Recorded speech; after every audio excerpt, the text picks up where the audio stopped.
Libro del Huwisyo, ang aklat ng lihim na kapangyarihan ay isang makapangyarihang aklat na naglalantad ng mga tagong karunungan mula sa daigdig ng espiritual at esoterikong tradisyon ng mga Pilipino. Isinulat ni William Obagan, ang aklat na ito ay tumatagos sa laylayan ng realidad mula sa mundo ng mga espiritu, engkanto, at mga nilalang na hindi nakikita hanggang sa sagradong sining ng paggagamot, eksorsismo, pagbabasbas, at konsagrasyon ng mga gamit espiritual. Itinuturo ng aklat na ito ang mga orasyon at dasal na matagal nang inilihim sa karaniwang tao, mga panalangin pinaniniwala ang nagbibigay proteksyon, lakas, paggaling, at gabay mula sa kataas-taasang pinagmula ng lakas.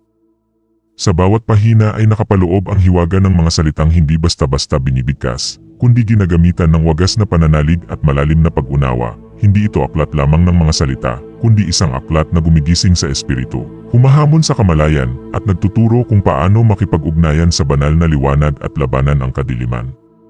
Ito ay hindi katang-isip kundi batay sa mga sinaunang kasulatan, karanasan, at pagsasalin ng karunungang mula pa sa mga dakilang maestro ng di nakikitang daigdig.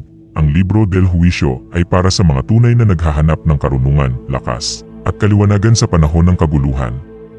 Ito ay isang panawagan sa mga itinakdang tagapangalaga ng liwanag upang bumangon, mamuhay sa kabanalan, at gamitin ang lihim na kapangyarihang kaloob ng langit para sa kabutihan.